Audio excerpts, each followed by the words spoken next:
Hello everybody, back here again for another vlog-a-day, and today is Sunday the 3rd, and today was a gorgeous day out weather-wise, absolutely beautiful, sunny, nice and warm by the midday. The one problem I had to complain about was super windy. That made it definitely a lot of fun driving home in the van, pulling the car and the trailer. I was getting danced around and pushed around quite a bit in the van.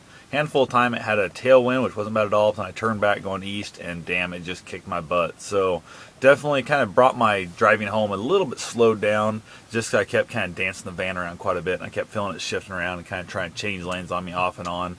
But other than that, it was a real good trip. I was going to head home from Kansas City last night. I was going to take off about 10:30 at night. Decided not to because I realized I didn't tell the girls goodbye. They thought I was going to be in the morning, and Stacy seemed to think that the girls would be a little disappointed in that, which the first thing out of their mouth when they woke up was, "Did Pat leave yet?" So I was definitely super glad I did wait around for them. So got to see them in the morning, talked to them a little bit, got to give them my goodbye hugs, all that good stuff, and then headed out. So it was definitely worth it. Their futon is not the most comfortable thing to sleep on, and Bruce prefers sleeping in his own house where they're sleeping in a stranger's house, same as I do, but definitely made it worthwhile. I also got to drive home in the daylight instead of seeing the darkness all the way home, so I got to see a couple new things that I wouldn't normally have got to see, but I wouldn't have had to fight the wind in that either though. So overall, real good. We stopped on the way out. I actually went from their place straight over to the dog park, which is like, I don't know, a couple miles away. Let him run around the dog park for 45 minutes or so, maybe an hour, and really wore his ass out. So we got in the van, he crashed, got to sleep all the way home. We stopped probably 4 times, let him just kind of get out, stretch his legs a little bit, go to the bathroom, and I kind of did that same thing. So definitely wasn't a big hurry to get home, so I thought no reason just to bust ass all the way through. Stopped a couple different places, did a little shopping and that. Stopped at 3 different antique stores that I don't know if they went out of business or what, because their hours said they were open, but there was nobody around. The gates were, pulled shut across the drive, so that kind of sucked, but overall was a good day. So got back here, had a friend of mine come over up from eastern Missouri, I guess, instead of western where I was at.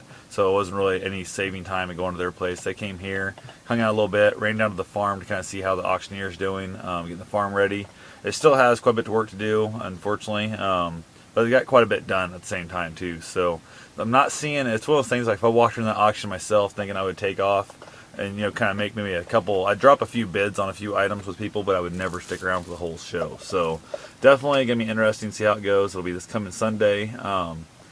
It's a week from today, I guess, and it'll be over by now at this time next week. So be interesting to see how it goes, how people hang out for it. We gotta find parking for everybody and that kind of stuff. So hopefully it's not raining, hopefully it's not super cold. Those are the 2 big things. Rain will make parking a pain in the ass, and super cold will keep people away. So will rain, I guess, too. But hopefully it'll all be good and going and not a big deal. So I think I might start up a little fire down there. I haven't quite decided because that whole liability issue there. So I'm not sure it's going to happen. I'll definitely have my van parked somewhere semi-close to the front so I can pop in there and leave my dog in it. My dog's going with me, definitely. He'll be down there off and on most of the time. But I want to, have a little place I can throw my propane heater in my van and kind of warm myself up a little bit personally, if nothing else. So other than that, don't really know of much. I'm going to wrap it up, call it a night, and I'll talk to you guys tomorrow.